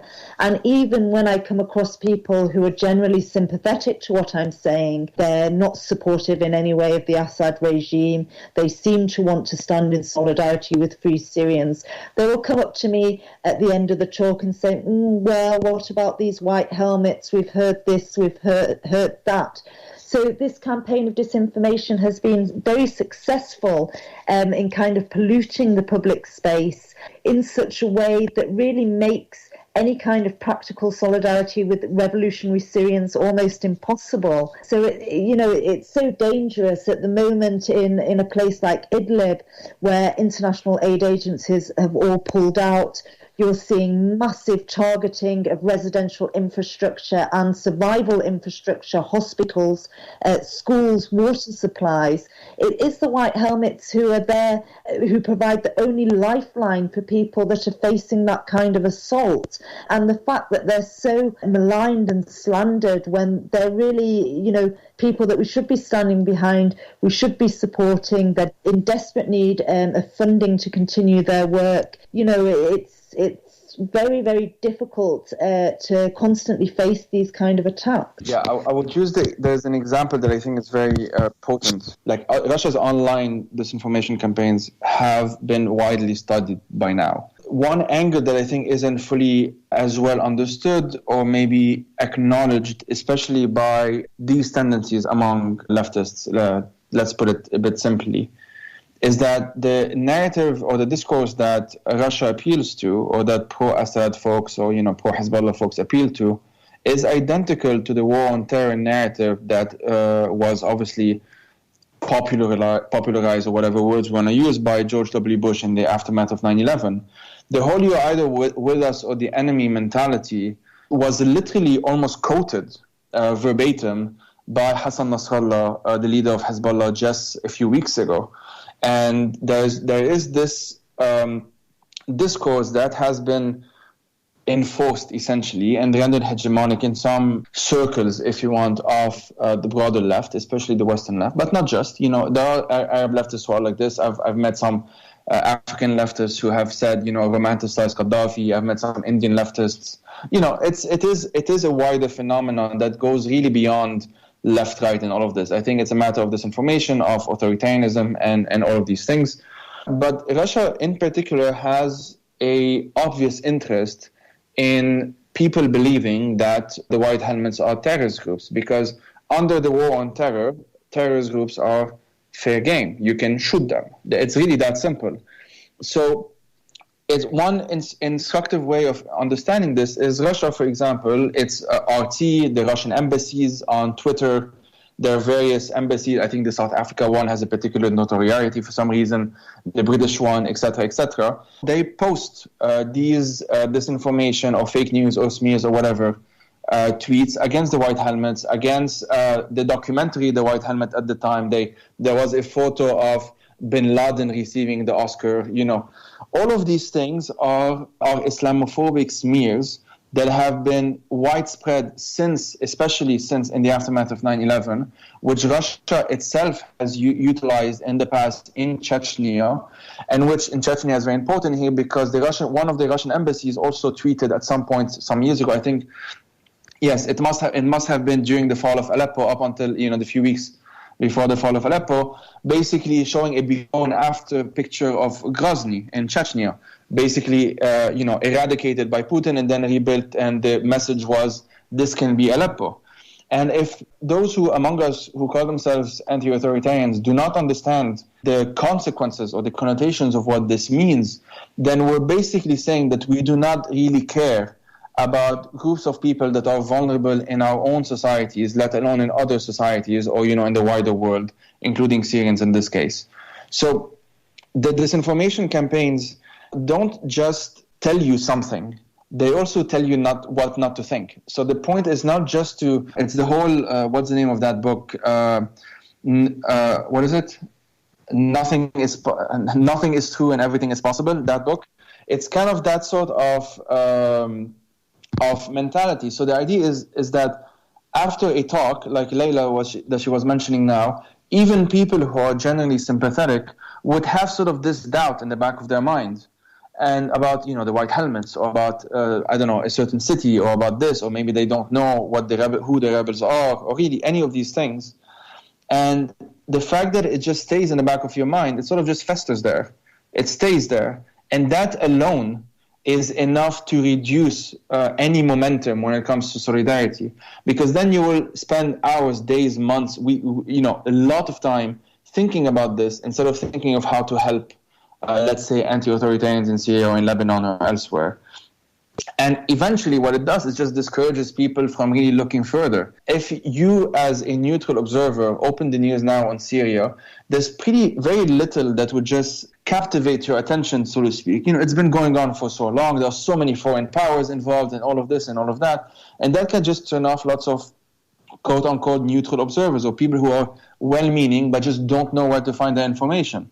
And so that is the success of this information. You pollute the media sphere. It just becomes, I'm sure if you just Google the White Helmets, maybe in the first page or second or third pages, you will find a lot of horrible things being said. If you go on Twitter, I'm sure it's dominated by Russian disinformation campaigns. And I'm saying Russian disinformation campaigns, not just to mean RT and Sputnik, but anyone who sort of hovers around those, that world in a sense. And that is extremely dangerous in a situation where these people are literally being murdered as we speak. They have even been targeted by Al-Qaeda. So to call them Al-Qaeda is not just horrific and Islamophobic and a smear and racist and all of this. It actually puts their lives in danger. And that's why it's so exhausting for Syrians, especially, to have to deal with what's happening on the ground, worrying about, their compatriots and their loved ones and their families and friends and everything, while at the same time, those who are in exile in the diaspora, etc., having to also deal with all of these campaigns by people who otherwise they probably agree with a lot of the time. They might agree on local issues, progressive taxations, decentralization, whatever progressive causes and anything you might think of. A Syrian refugee, for example, might agree with a lot of these things, but if it's coming from people who also have these horrific takes on their own countries, that's very alienating.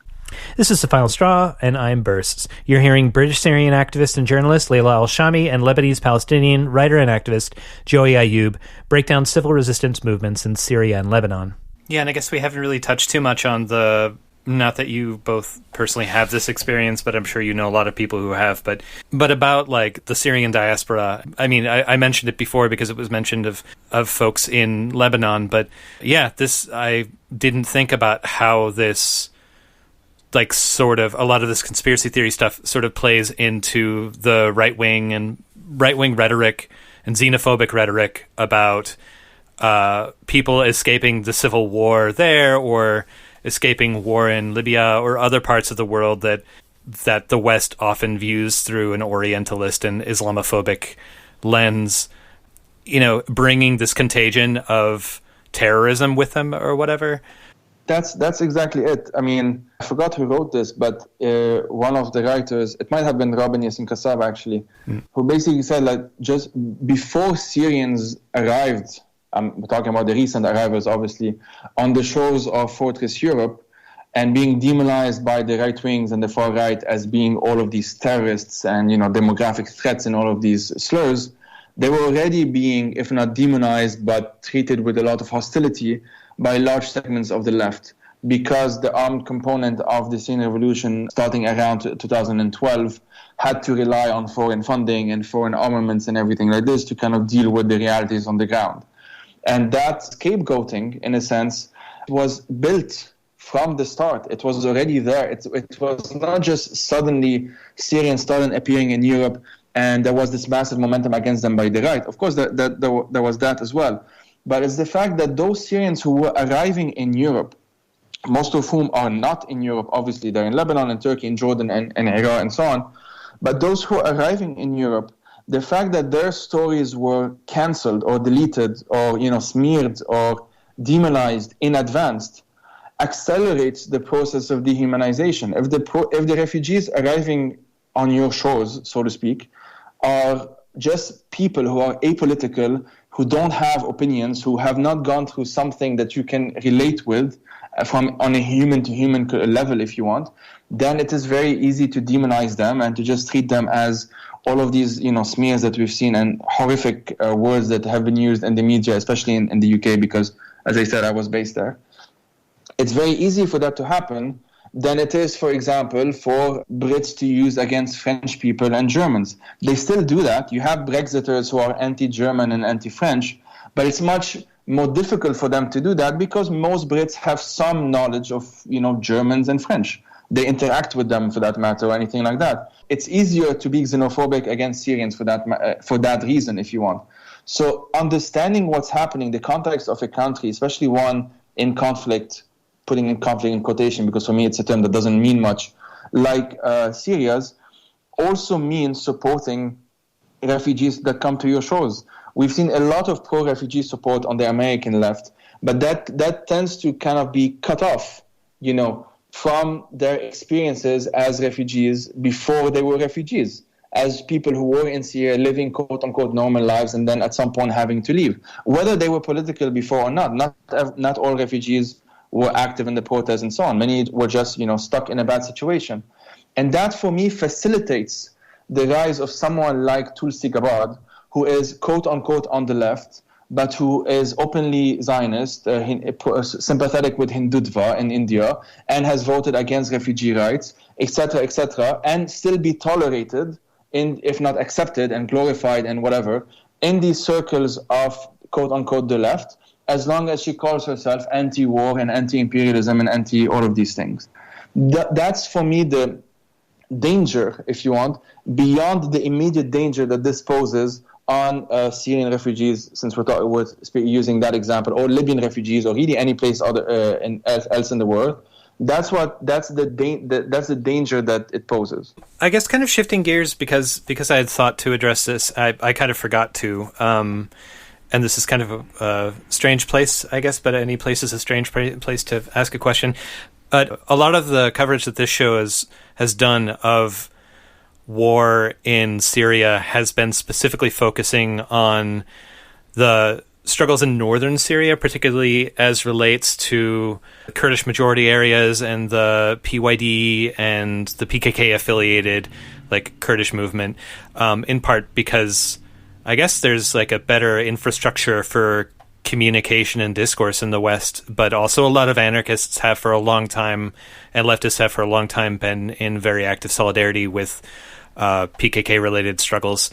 But I wonder if, as someone who's covered the war in Syria and the revolution before that, if you could talk a little bit about how the PYD has related to that, and if they have, and sort of your understanding of where that struggle lies? Yeah, I think that you're right about that struggle has certainly gained much more solidarity in the West. And I think you touched on the reasons for that, in that the Kurdish diaspora in Europe, in the US, has been there for a long time and has been able to build up solidarity networks that do take a long time to build. And Syrians living in other parts of the country have not had that. They didn't have so much connection with the West. It's very difficult.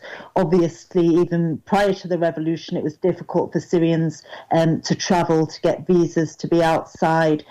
So there wasn't that much exchange built up for people to know what was happening so much in other areas.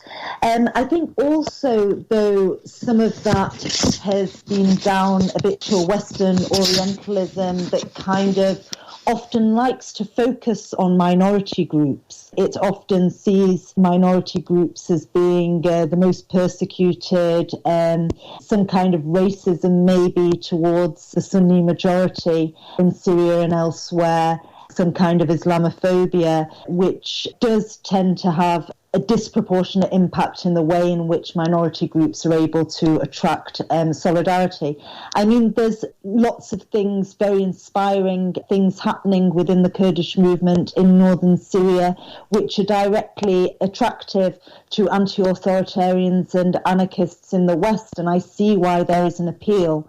But there's also been plenty of very inspiring things happening in other parts of Syria. I think one of the untold stories of the Syrian revolution is how, in the absence of the state, when the state collapsed or was pushed out of the majority of the country, how people came together and began to build alternative structures for self-organization within those areas.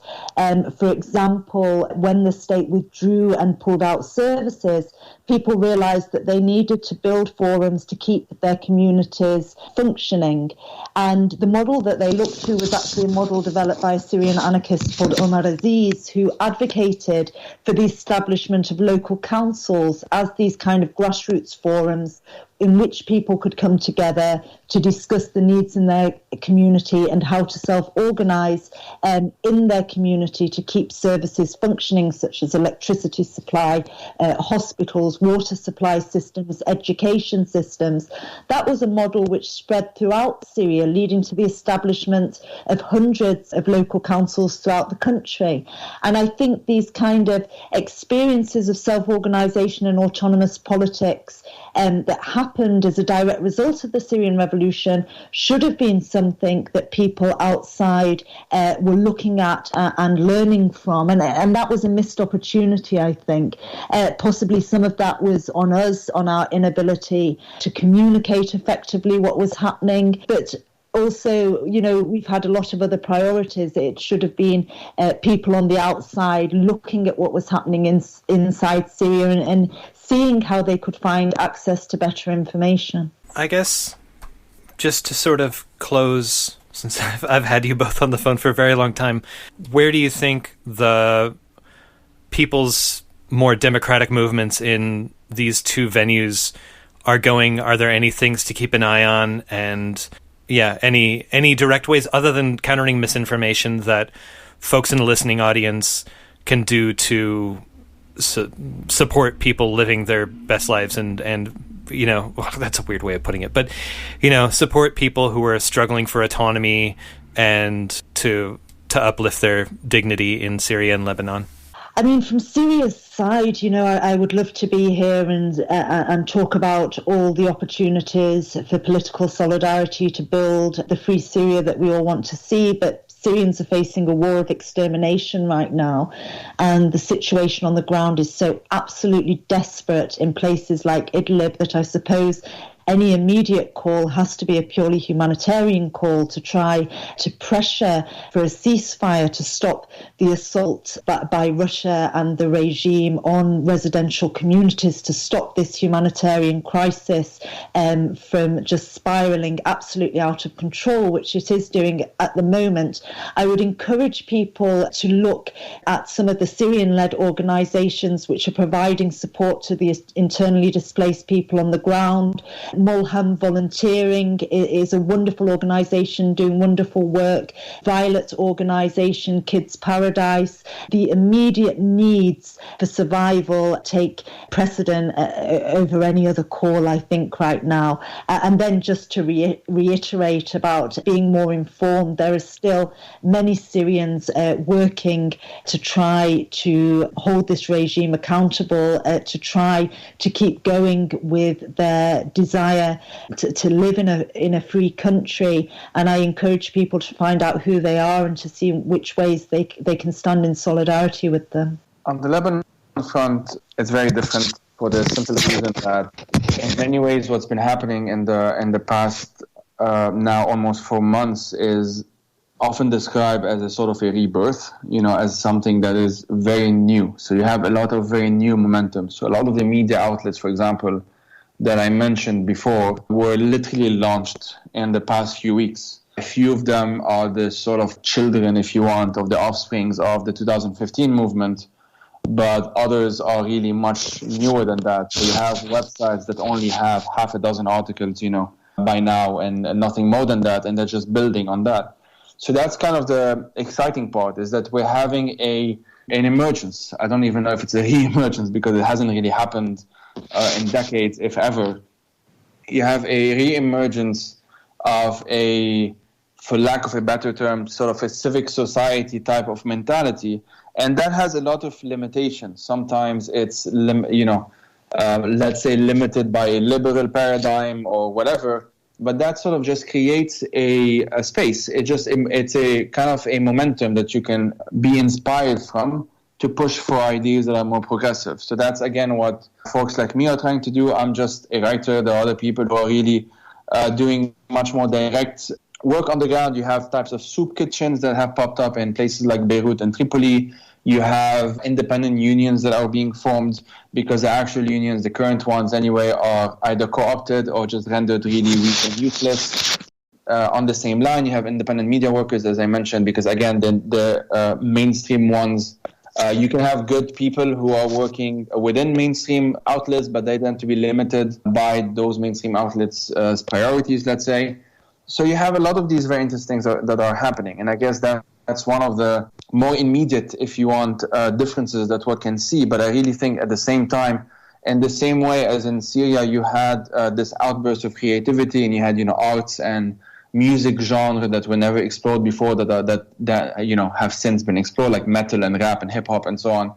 And obviously the media outlets that I have been more involved with as either a translator or an editor or whatever, like Hannah Beladi and others, you have that in Lebanon. Lebanon is freer than Syria as a society. You have less restrictions. You have a lot of self-censorship, but not as much of the overt censorship that you would have in Syria. You can pretty much say whatever you want within some limits sometimes, but that has basically allowed us a bit more of a breathing space, if you want, compared to what Syrians have had before, to create some of these infrastructures that are now booming. Megaphone is one example. It was not created in October 2019, but it saw its momentum, if you want, really shoot up due to the revolution. You have other venues like environmentalism, feminism, queer rights, and so on, that are also sort of finding their momentum being built, if you want, or promoted, or, supported by the ongoing revolutionary upheavals. The only limitation so far is refugee rights and migrant domestic rights. I feel like the revolution hasn't really addressed these issues as much as it should, but hopefully the more we continue and the more progressives and others manage to steer, in a sense, the revolution in a certain direction rather than in a nationalist direction, hopefully that might be possible in the near future. I personally think it's going to be extremely difficult to do so, but there is hope in that matter. And so, yeah, that's kind of it in a nutshell. I do think there's a lot of good things happening, interesting things happening. And personally, I do, despite all of the issues and burnout and exhaustions and all of these issues that we're already facing now, I do look forward especially to that component of the uprising. One other area I'd just like to draw attention to is, of course, the prisoners' struggle. And I think that the prisoner issue is something that everybody should be supporting, because there's thousands of Syrians in prison, and we know the horror stories of how widely practiced torture is within regime detention. And those are our people. Those were the peaceful pro-democracy activists that were struggling against this regime. They're the people that we should be supporting that are inside prison. And there's some fantastic organisations that people can get behind. For example, the Families for Freedom. This is a women's-led movement set up by Syrian women, the mothers, the wives, the sisters of these political prisoners. It was a movement that was inspired by Argentina's Mothers of the Disappeared movement, by a similar women-led movement looking for the disappeared in Lebanon. And, they're doing as much work as they can, trying to keep the issue of prisoners on the international agenda, calling for their release, not only those detained in regime prisons, but also those detained in prisons by Islamist groups, by opposition groups. So that's something that everybody should be getting behind and finding out about and seeing how they can support, because it's never on the agenda. And I think for every Syrian, that's definitely one of the most important issues, because we all have family members or friends who have disappeared in regime detention. Were there any other topics that we didn't cover that y'all are fired up to mention while we're on the line? Probably, but I think it's already very difficult, obviously, to have a conversation about two countries. But that's why really I appreciated you hosting us to talk about this, because especially when it comes to, like we spoke about this in private before, but when it comes to Lebanon and Syria, or Lebanon and Palestine, or Palestine and Syria, despite these three countries being literal neighbors from one another, they are effectively cut off from one another, either because obviously there's the state of Israel when it comes to Palestine, or Syria because of the ongoing quote-unquote conflict or whatever. And what that has done is not just separate people physically, but separate people politically, identity-wise. It has created separate, very fixed and rigid identities that are difficult to connect with one another, despite the obvious similarities that we share with one another. And I feel like this is reflected in how these stories are told by diaspora activists and people in the West and others. By, for example, someone being able to be quote-unquote pro-Palestine, but being openly pro-Assad, the regime that has slaughtered Palestinians in Lebanon and in Syria. By being, some even call themselves anti-Assad and be openly pro-Israel, and you would have these obvious hypocritical contradictions, and I feel like it's a reflection of the contradictions and the hypocrisies on the ground. So that's why I feel it's actually important, as difficult as it is, to have conversations that include anti-authoritarians from two of these countries or three of these countries, if we can be a bit ambitious about it, more of these, because as much as it's difficult to do, and for obvious reasons, I do think it matters. I mean, we spoke a lot about how exhausted and traumatized Syrian activists are right now because of the strength of the counter-revolution and what they've gone through over the past few years. But one thing that has given us so much hope and strength and inspiration is seeing the protests happening in Lebanon, also Iraq, which people have been out on the streets going through extremely challenging circumstances, also very inspirational in the way that they're using these anti-sectarian slogans. These kind of movements, also what's happening in Iran with the protest movement there, have given us a lot of hope and courage, because Syria has been used to silence people across the region as the kind of bogeyman, that if you raise your voice and demand freedom, this is what's going to happen to you. You're going to end up like Syria. These revolutionary uprisings that happened in 2010, 2011 have been crushed. They're over. And what we see is that they haven't been crushed, that this is part of a long-term process, that people across the region, although each country has its own specific situation, there's a lot of similarities, these authoritarian regimes, the corruption, the bad socioeconomic situation, and people are not being silenced. Something changed in 2011, and despite the massive repression that these protest movements have faced, something has changed within people. And that's, going to have a massive impact on the future of what happens. And I think, there's going to be a lot of change happening in the region, and we're only at the start of that process. I may pick your brains after this conversation to see if you have any suggestions of someone I could talk to in a later conversation about Iraq, because I would love to feature someone's voice on the show and to be able to hear someone's perspectives on that, because it's not covered all that deeply in the West. And that's, considering the last 20 years of American intervention. I mean, well, the last 20 years of this one specific ongoing war in the region, I think it behooves American audiences to hear more voices from on the ground there. But I was wondering if y'all could maybe share where people can keep up on your writing. You both are authors, and I know Joey, at least you work on a podcast. So if you could let listeners know where to find your stuff, that would be awesome. I'm not writing so much at the moment, but I do have a blog. It's called Leila's Blog. I think that's Leila Al-Shami, wordpress.com. And I'm active quite a bit of the time on social media, on Twitter mainly. My handle is @Leila Al-Shami. As for me, I have a blog called Hummus for Thought, which I've had for a long time. It has changed quite a lot, and that's also the name of the podcast. The podcast is still very new. There's only like 4 or 5 episodes. I'm trying to make it more regular, and it won't just be about the Middle East. Actually, the last episode was on India. The next one is going to be on Hong Kong, and the idea really is to build these international solidarity links following the general principle of mutual aid. And my writings really are, I just archive them on my blog, which is just, besides Hummus for Thought, which is joeyayoub.com. It's just a website that has, it's an archive list of my stuff, basically.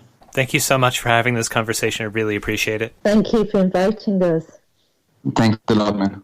This is The Final Straw, and I'm Bursa Gunas. This show will later be archived at thefinalstrawradio.noblogs.org, and you can email us with questions and suggestions at thefinalstrawradio@riseup.net or thefinalstrawradio@protonmail.com. If you'd like to use any episode for your project or radio show, feel free to do so. Just send us an email to let us know. If you care to, you can send us letters at The Final Straw Radio, P.O. Box 6004, Asheville, North Carolina, 28816. This show is brought to you by Firestorm Books and Coffee. Located at 610 Haywood Road, Firestorm Books and Coffee is a worker-owned co-op in Asheville specializing in offbeat, underground, and independent literature. You can find a catalog of Firestorm's books and zines, plus a full calendar of events up at their website, firestorm.coop.